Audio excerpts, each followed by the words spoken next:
The vast expanse of the Pacific Ocean has long been treated by Beijing as its own personal domain. It's a boundless strategic playground where China believes it holds all the cards. For years, the drumbeats of an eventual move against Taiwan have grown louder and more impossible to ignore. Beijing's ambition to swallow the island and completely rewrite the power architecture of the entire Indo-Pacific is no longer whispered behind closed doors. It is an open, aggressive, and accelerating strategy that has placed every allied nation in the region on the sharpest edge of alert they have experienced in modern history.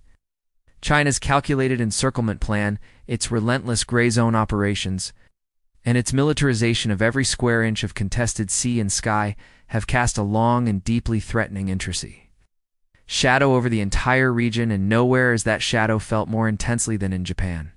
If you take a careful look at the map and study the movements that unfolded during May, the picture becomes strikingly clear.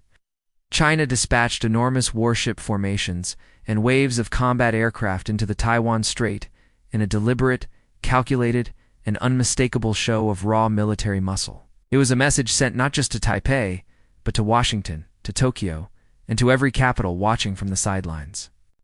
Beijing wanted the world to understand that it was prepared, willing, and increasingly confident enough to enforce its will by force. The blockade strategy that China has been quietly constructing around Taiwan, piece by piece, ship by ship, missile battery by missile battery, appeared to be inching dangerously close to becoming operational reality. But then Washington moved.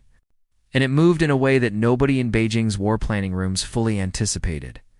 The United States looked at China's aggressive posturing, studied the strategic map with cold precision, and delivered its answer not through a diplomatic communique or a carefully worded statement of concern, but through the most powerful and technologically devastating tool in the entire American arsenal. The world's most advanced, most feared, and most lethal fighter jet was quietly loaded onto runways in Alaska and Virginia. And then it crossed the vast open breadth of the Pacific Ocean before touching down with thunderous finality on the runways of Okinawa Island. The F-22 Raptor had arrived in Japan, and the entire strategic equation in the Far East shifted in an instant. Let that sink in for a moment. Aircraft from the 90th Fighter Squadron, based in the frozen wilderness of Alaska, and from the 27th Fighter Squadron, operating out of Virginia, crossed thousands of miles of open ocean and landed directly at Kadena Air Base on Okinawa on May 5th. This was not a casual training rotation. This was not a scheduled exercise that had been on the calendar for months. This was a deliberate, precision-calculated strategic move designed to send Beijing a message that could not be misread, mistranslated, or dismissed. The United States was drawing a line, not in the sand, but in the sky above the Taiwan Strait, and it was drawing it with the most advanced combat aircraft ever built by human hands. Kadena Air Base on Okinawa now stands as arguably the most consequential military installation in the entire Pacific theater. The geography alone tells a story that no military planner can afford to ignore. The base sits a mere 650 kilometers from the Taiwan Strait, a distance that translates into a reaction window of just 30 to 45 minutes for a supersonic act. 22 moving at full combat speed. Think about what that means in real terms.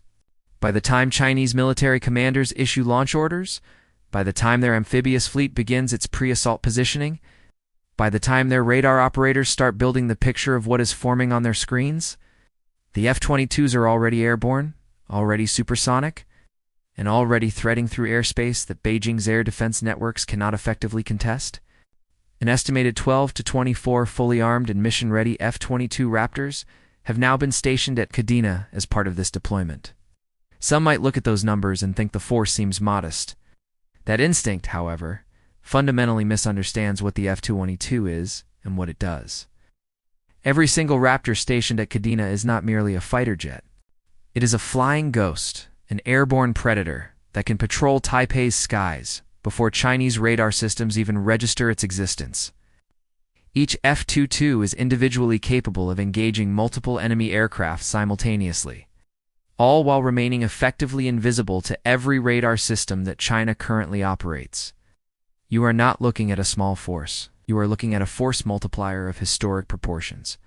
The F-22's supercruise capability deserves special attention. Here, because it is one of the features that makes this aircraft so uniquely terrifying as a deterrent. Unlike conventional fighter jets that burn through fuel at catastrophic rates when flying supersonically, forcing pilots to keep supersonic dashes brief and tactical, the F-22 can sustain supersonic flight for extended durations without igniting its afterburners at all. This means it can cover the distance from Kadena to Taipei in minutes, arrive on station with full fuel reserves, conduct extended combat patrols, and return to base without the range limitations that plague virtually every other aircraft in any air force on Earth. For any Chinese amphibious operation moving against Taiwan, this is not a complication. It is a catastrophe waiting to happen before the first landing craft even clears the harbor. And while this particular deployment is technically classified as a rotational mission, made necessary in part by ongoing delays in F-15EX, deliveries that were supposed to anchor Kadena's permanent force, military analysts are already noting that it is expected to run considerably longer than standard rotations. The deterrent effect being generated right now is not temporary, is not symbolic. It is concrete, sustained, and strategically transformative. Now let us turn to what China actually has to counter this, because Beijing is not sitting passively and watching all of this unfold. The People's Liberation Army Air Force has invested enormous resources into its J-20 stealth fighter program. And numerically speaking, China operates a sizable fleet of these aircraft. But here is where the critical technical reality diverges sharply from Beijing's propaganda. The J-20 does offer meaningful stealth characteristics, but only from the front. When you examine a J-20 from its sides or from behind, its radar cross-section expands dramatically. The aircraft simply lacks the all-aspect stealth that defines true fifth-generation capability at the highest level. The F-22 Raptor, by contrast, presents a radar return so small that it has been compared to the signature of a marble from every angle. In every direction, under every radar frequency that adversary systems currently employ. The Chinese radar operators who might be searching for incoming F-22s would not see fighters on their screens. They would see what appears to be a small flock of birds, registering as faint, ambiguous returns that resist classification as a military threat until it is far too late to act on the information. American pilots operating their Raptors with their cutting-edge helmets and advanced sensor fusion technology, meanwhile, would have the complete three-dimensional battlefield mapped into their consciousness in real time, identifying, targeting, and engaging enemy aircraft from distances that J-20 pilots could not even dream of reaching first. The implications for Beijing's anti-access and area denial strategy in the region are severe. China has spent years and billions of dollars constructing an elaborate web of HQ-9 batteries and acquiring S-400 surface-to-air missile systems specifically designed to deny American aircraft freedom of operation in the Western Pacific. Against conventional fighters, these systems represent a genuine and dangerous obstacle. Against the F-22 Raptor, their effectiveness collapses. The physics of radar detection simply do not cooperate with systems attempting to track an aircraft that reflects back almost nothing. Chinese air defense operators may well find their entire missile engagement chains their tracking radars. Their fire control systems, their communications networks, effectively locked and paralyzed before their operators fully comprehend that they are being engaged. The nightmare that Xi Jinping's military planners are confronting is not hypothetical. It is baked into the fundamental physics and engineering of what America has just parked on Okinawa. But the strategic impact of the F-22 deployment to Kadena extends far beyond the purely military dimension. And this is where the story becomes even more consequential. Xi Jinping had almost certainly been constructing his negotiating posture with the expectation of arriving at any diplomatic table carrying the implicit leverage of a Taiwan already under effective Chinese blockade. The vision was seductive from Beijing's perspective, a China that had demonstrated its ability to encircle and isolate. Taiwan militarily would sit across from Washington with the confidence of a power that had already reshaped the facts on the ground. The jets now sitting at Kadena Air Base have fundamentally demolished that calculus. Every F-22 Raptor on that runway is a trump card that strips away Chinese military arrogance and replaces it with something Beijing's leadership finds deeply uncomfortable: strategic uncertainty about the outcome of any conflict they might initiate. President Trump can place that military reality on the negotiating table and fundamentally alter the balance of power in any conversation about the Pacific's future. The diplomatic corridors of Beijing are reportedly experiencing something that can only be described as an atmosphere of genuine and escalating panic. Washington's chess move is not merely defensive, it is also diplomatically suffocating. China finds itself with no comfortable path forward.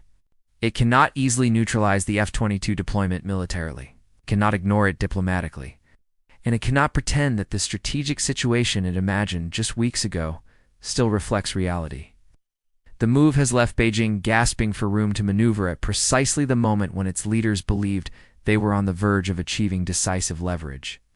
And the F-22s are not only directing their strategic pressure at China. Russia's Pacific military posture is being fundamentally challenged by this deployment as well. Vladimir Putin had been cultivating the idea of backing Beijing in any Pacific confrontation, positioning Russia as a potential counterweight that could complicate American freedom of action. The Su-35s and the small number of Su-57s that Russia maintains in its eastern military district were supposed to provide that complicating factor. But against the F-22 Raptor, this calculation falls apart with uncomfortable speed. The Su-35, which remains the crown jewel of Russian tactical aviation in real operational numbers, completely lacks the stealth characteristics that define modern aerial warfare. These aircraft would appear on American stealth fighter sensors as massive, glowing signatures, brilliant and unmistakable targets that can be tracked, targeted, and engaged from distances that Russian pilots would find incomprehensible. The AIM-120D missiles carried internally within the F-212's weapons bays have engagement ranges capable of destroying enemy aircraft before those aircraft even realize they are being targeted. The F-22's revolutionary thrust vectoring engines allow it to perform maneuvers that appear to violate basic aerodynamic principles, giving American pilots the ability to point their aircraft, and therefore their weapons, in directions and at angles that would be physically impossible for their Russian or Chinese counterparts to match. In any realistic dogfight scenario, no Russian pilot and no Chinese pilot would likely find themselves in a position to get behind a Raptor long enough to threaten it. And Russia's losses in Ukraine, its burning through of precision munitions, its exposure of deep logistical vulnerabilities, its degradation of its most capable air defense systems in European theater combat operations have left Moscow's Pacific Fleet significantly weaker and more exposed than it appeared even 2 years ago. The Su-57s that were supposed to represent Russia's future are still fighting engine problems. The possibility of Moscow providing meaningful air bridge support to China in a Taiwan conflict is one that the F-22s at Kadena can effectively eliminate from Beijing's planning assumptions. Now widen the lens further, because the air power equation in Japan does not begin and end with the Raptors at Kadena. Washington has constructed something considerably more comprehensive than a single-base deterrent.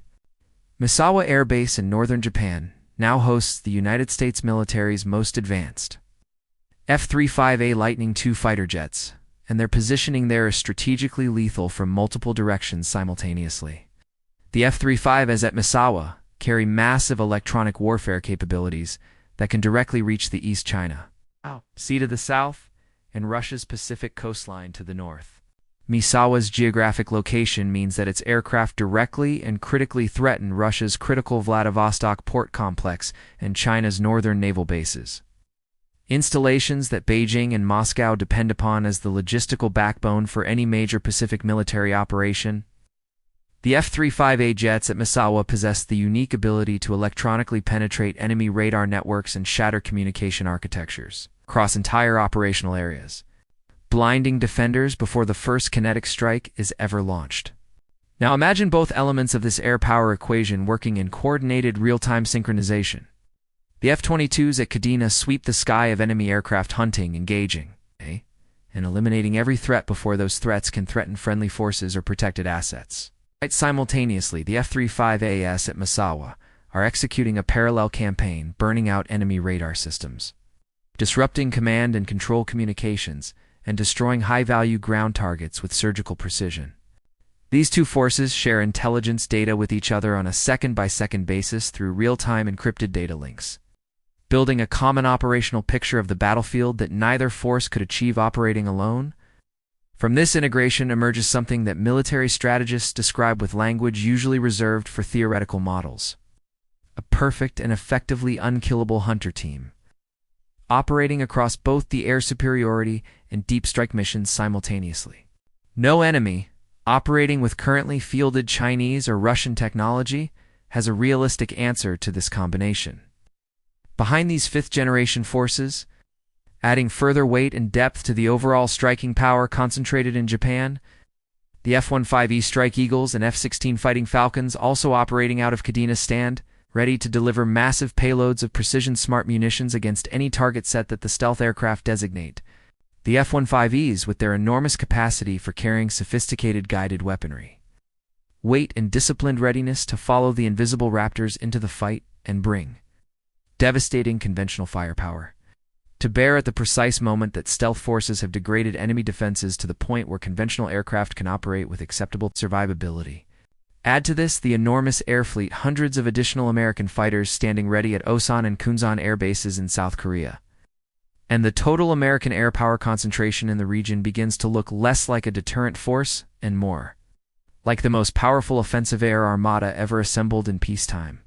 When this entire architecture activates as a single coordinated force, China's dreams of air dominance over the East China Sea and Russia's remaining Pacific aerospace ambitions are not merely challenged, they are atomized.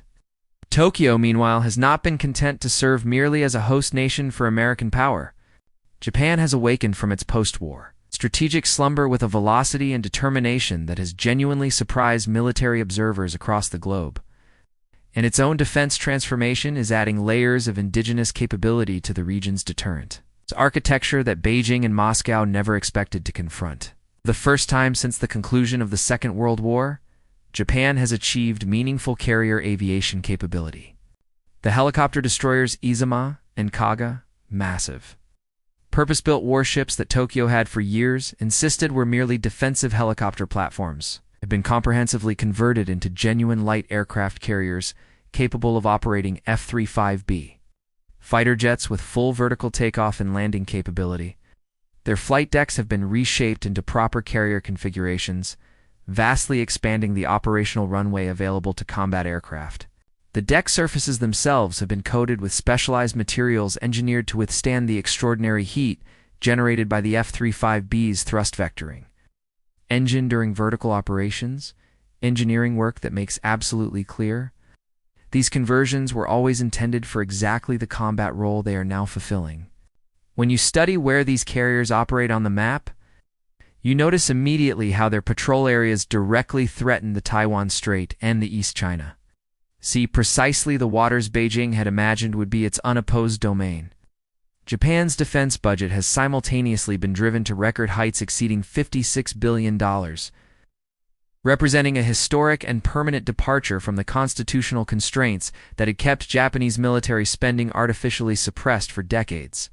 Large portions of this budget are flowing toward autonomous drone swarm technologies, specifically designed to protect the chain of southern islands that serve as a natural barrier between the open Pacific and the East China Sea. The sixth-generation fighter aircraft being developed through the Global Combat Air Program, a trilateral program conducted jointly with the United Kingdom and Italy, represents Japan's commitment to maintaining independent air superiority capability well into the middle of the 21st century. These future fighters, operating alongside a eye-driven, unmanned wingman aircraft, will represent a capability that no current or projected Chinese or Russian system can confidently engage on favorable terms. Japan's domestically developed Type 25 hypersonic anti-ship missiles add yet another dimension of deterrent power. Weapons flying at 5 times the speed of sound that can reach and destroy any enemy. Naval formation threatening Japanese waters with a speed that outpaces every currently deployed Chinese and Russian air defense reaction time. The physics of hypersonic engagement leaves defenders with choices measured in seconds rather than minutes, and those seconds are rarely enough. All of this Japanese military capability is simultaneously generating extraordinary strategic pressure on Russia regarding the disputed Kuril Islands, a territorial flashpoint that, Moscow has long assumed it could manage through the implicit threat of overwhelming conventional military force. That assumption is no longer sustainable against a Japan armed with hypersonic missiles, carrier aviation, autonomous drone swarms, and the full weight of American fifth-generation air power operating from its soil. Moscow finds itself attempting to protect its weakening Pacific fleet against a Japan that is transformed into a genuinely formidable military power. And it is finding that the task grows more difficult with each passing month.